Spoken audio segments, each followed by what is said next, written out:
nearly 2 months now, a man has been arrested in connection to a double murder in a Sterling neighborhood. A news conference just wrapped up a short time ago. That's where we find DC News Now's Max Marcella. He joins us live. Max, what can you tell us?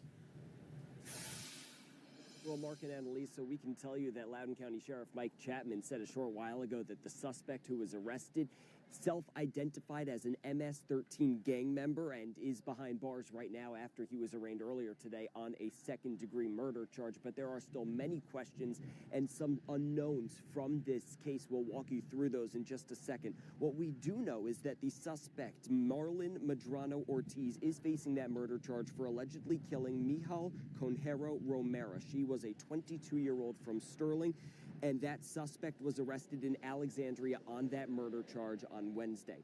What we do know is that no one has yet been charged in the second killing of 22-year-old Diego Alexander Woollett. Now, we asked both the sheriff and the county's prosecutor, Bob Anderson, who was at this press conference, about that. Now, Sheriff Chapman did say more charges could be coming, but they did not elaborate on why there's only one charge now. And Chapman did raise the possibility that they're still potentially searching for others who may be involved. It's an ongoing investigation, as I mentioned. There were potentially others involved. We're still looking into all those aspects of it as we go. Now, we don't know what led up to the killings. All we were told in that press conference that just wrapped up within the last hour is that there was some sort of altercation. We don't know what that altercation was about. We don't know if both parties knew each other or to the degree if they did know each other. Look, there's still some unanswered questions. We mentioned the MS-13 aspect of it. Sheriff Chapman said that the Loudoun County Sheriff's Office were able to conclude that this suspect was an MS-13 gang member. Again, he self-identified, and Chapman used this press conference as an opportunity to say that he believes those problems with MS-13 are starting to pick up again, so he wanted to raise the alarm of that. But again, one of the big headlines is that only one murder charge, despite the fact that this was a double killing. Reporting live in Leesburg, Max Marcella, DC News Now. A mother of 5 was dragged from a hiking trail in Maryland, raped and murdered. An arrest in the case, something Rachel's mother thought would never happen. I'm very thankful and just very grateful. Since Rachel's body was found in August of 2023, investigators say they've searched the country for her killer with a sketch of the suspect and DNA evidence from the crime scene. They say their first break came when they matched the DNA to evidence from a home invasion case on the other side of the country in Los Angeles. In that case, a 9-year-old and her mother were brutally attacked. Police say doorbell video showed the suspect. After we had the video, we knew what he looked like, but we didn't know who he was. With the new DNA evidence, now we know who he is, but we still didn't know where he was. Investigators say they were able to track the suspect, 23-year-old Victor Antonio Martinez Hernandez, to Tulsa, Oklahoma. They say the suspect, with ties to the notorious MS-13 gang, entered the country illegally in February last year. This monster fled to the United States illegally after committing the brutal murder of a young woman in El Salvador a month early in January of 2023. The sheriff had strong words for lawmakers in Washington. To 1600 Pennsylvania Avenue and to every member in both chambers of Congress. 1,800 miles from the southern border, and this is the second woman in our county to be killed by an illegal alien. Just 1 month before he entered the U.S. last year, Interpol issued a warrant for Hernandez for that murder in El Salvador. As for the Rachel Morin case, the sheriff says it appears the suspect acted alone. He now faces extradition to Maryland. So I was thinking earlier today, and I was actually just watching a video of Megyn Kelly, and I'll link the video in the description. But this just lets you know how the left's, like, their mindset works, and basically just how the logic isn't logicking. So, you know, they get you to get all caught up in your feels, especially women, on reproductive rights, okay? Yet at the same time, they are advocating for open borders and not deporting illegals, which the crime rate has increased tenfold. And we have hundreds of thousands of missing children. And each and every day, when you're reading the news, listening, whatever, you're hearing stories of women getting raped, murdered by illegals. But they claim to be for women's reproductive rights, yet these women aren't even able to have babies because illegals are here and killing them. And I can't remember the word that was used to describe it, but basically a lot of people are just evil, okay? There's no rehabilitation. They're encased in, it's demonic, and they live for that. That is their passion, is to go and kill and destroy. They don't care. They know it's wrong, but they'll still do it. I saw a video a while back about some migrants or some illegal migrants. I can't remember if it was in the UK or if they were somewhere else. But these men were basically like, they were numb. Well, I wouldn't say, I guess you could say numb maybe, but their thought of rape was like, oh, she enjoys it even if she doesn't think she does. And it's like, what? So can you imagine that mindset? Harming someone and then claiming that they actually like it even if they don't believe that they do? Can you hear how twisted that sounds? So when we have all of these illegals coming over who have been unvetted, we know that they've been associated with gangs and they have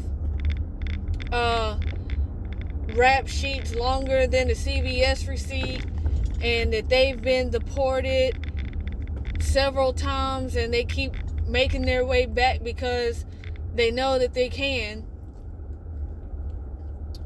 They're doing this stuff, and we have an administration who is just basically saying, here, welcome to the buffet. And they're screaming for women's rights. They're saying Trump is after women's reproductive rights, women's rights in general. Yet it's their own policies on the left who are actually destroying women and, not allowing them to be able to exercise said rights that they claim are being attacked by Trump. Now, I'm 100% pro-life, and it's like what was it that I was saying earlier? So liberals like to tout like the whole thing about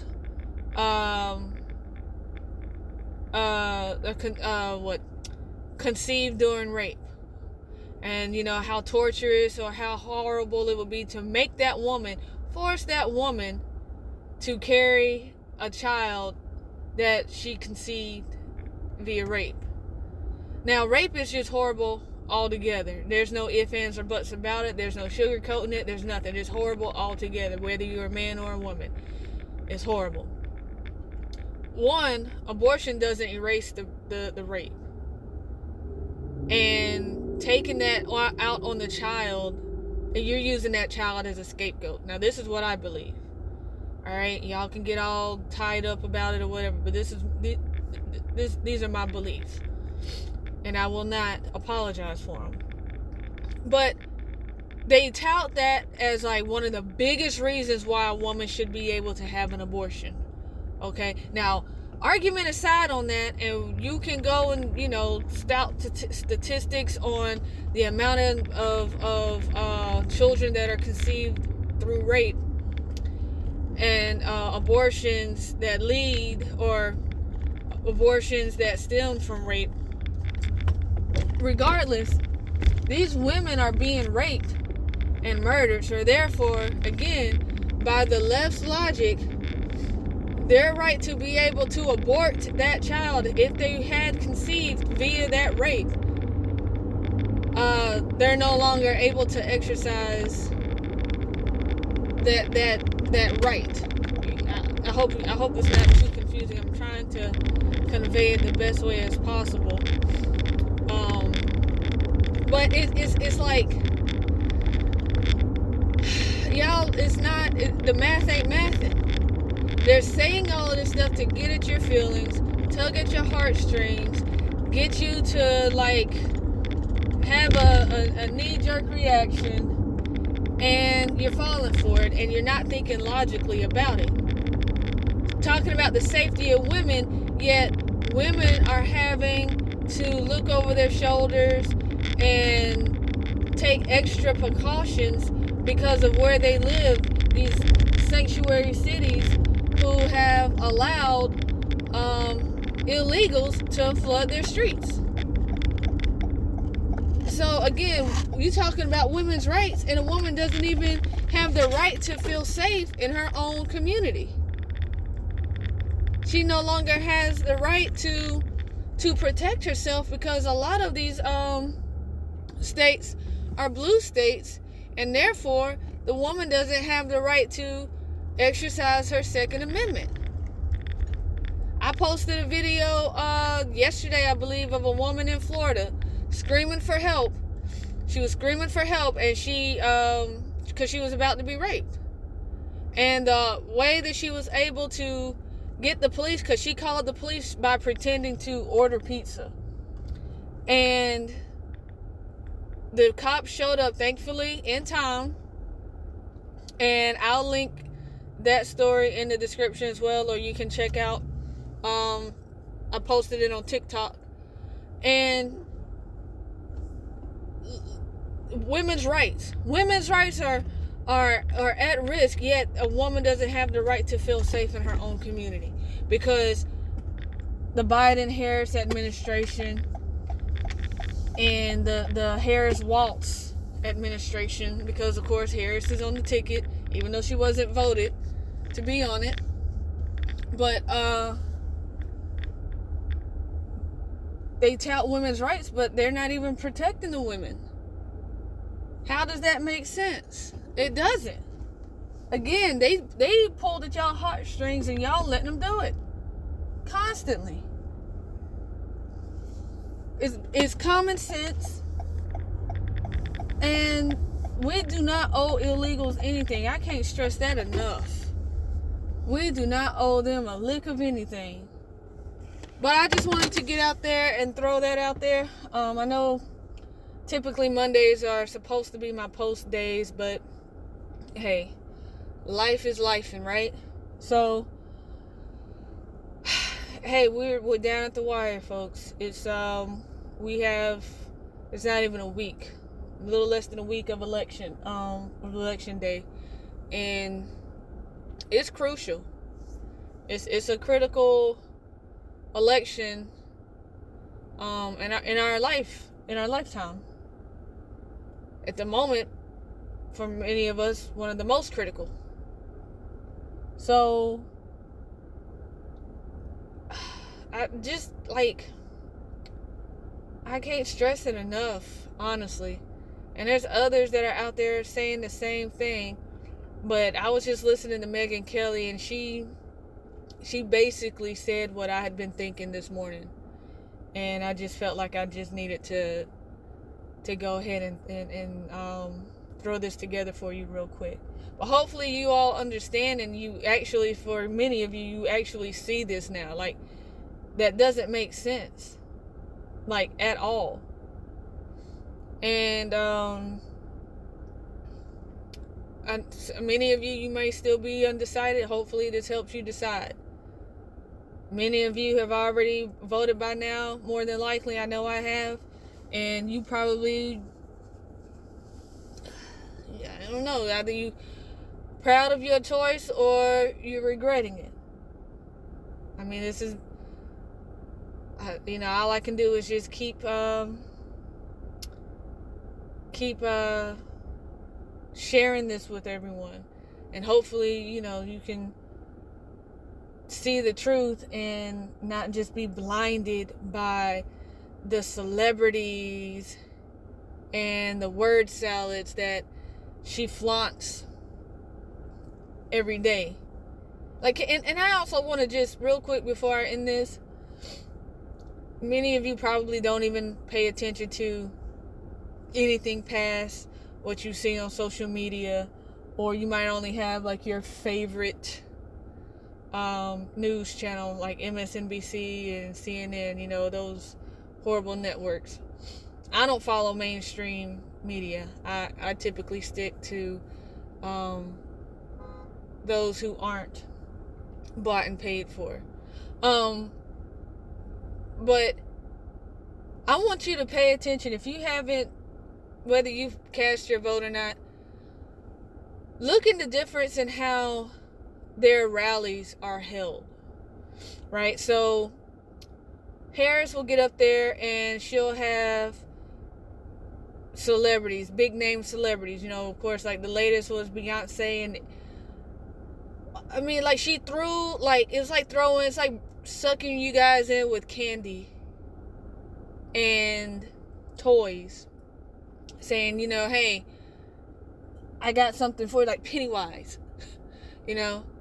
and you go for it, and then you realize that you were just bamboozled into appearing to her rally. So she brings in Meg Thee Stallion. She brought her in a couple of months back. She brought in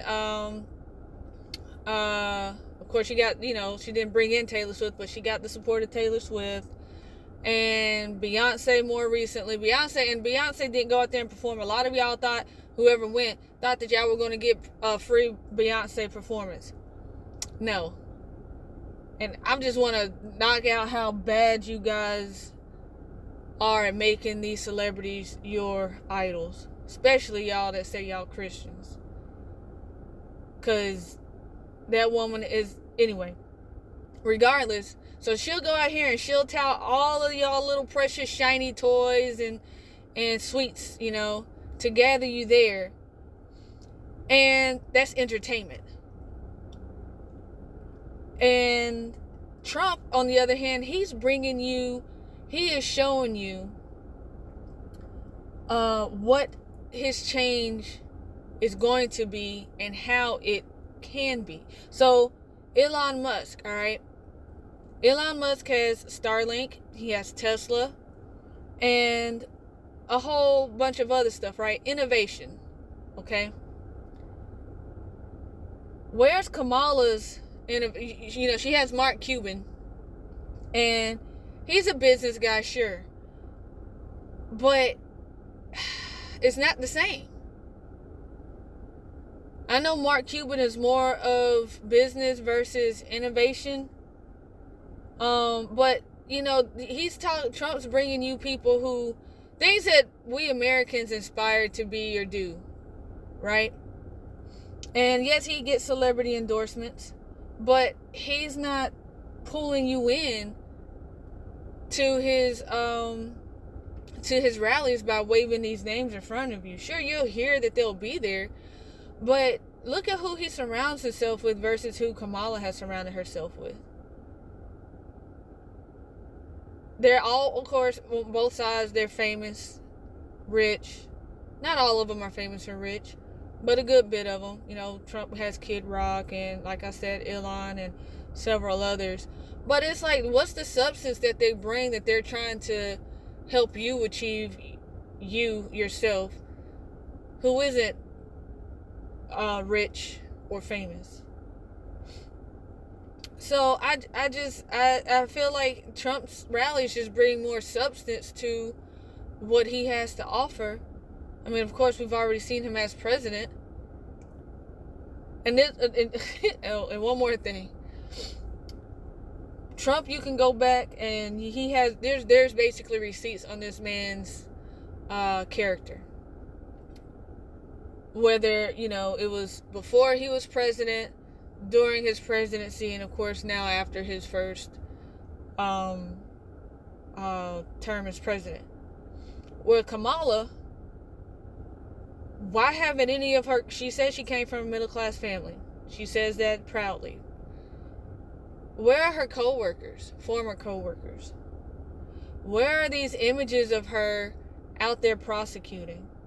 She claims that she prosecuted these heavy crimes and such. Where are those? Where's those proof of that? Where are those who went up against her that can speak for how she handled law? Where's the stuff that she can say that she did for the community? Good things that she did for the community, all right? We've already heard what she did with families and truancy and keeping black men locked up and such. But I'm talking about the good stuff, right? You can go back and you can find the good stuff on Trump for stuff that he's done for his community. And then, of course, as president. But where are the receipts for Kamala? Again, she said she worked at McDonald's, but nobody has stepped forward and said, oh, yeah, I remember working her. She was a beast on the fries. Oh, heck yeah. Where are those people? Like, no, she wasn't Trump, but you know what? That woman, she lived off of the taxpayer dime. She never worked in the private sector. Some of y'all probably never knew that. But still, regardless, where are the receipts for her to speak on her character? To speak on her good deeds? To speak on how great of a prosecutor she actually truly was? Just some stuff to think about. That's all. I mean, like, I just think it's basic common sense, but I don't know what else to tell y'all. I can lead y'all to the watering hole, but I can't make you drink from it. I'm bringing you that good high quality H2O. But anyway, like I said, just wanted to drop some stuff for you. Know it's been a while. Again, appreciate y'all all stopping in. Like, comment, share, subscribe. My dogs gotta eat. Yeah, like Trump 2024, we have got to get this country back on track. I don't know about y'all, but I would love to leave a legacy for my own. And with the Kamala in office, I don't see that happening. I don't. I don't see it not the way that I would love for it to, and when I would love for it to. Like, stop being fooled, man. Just lay off the fool-aid. Alright? Just lay off of it. It ain't good for you. Cause your brain to rot. But anyway, I'll check on y'all later. You know. God bless, and check y'all next time.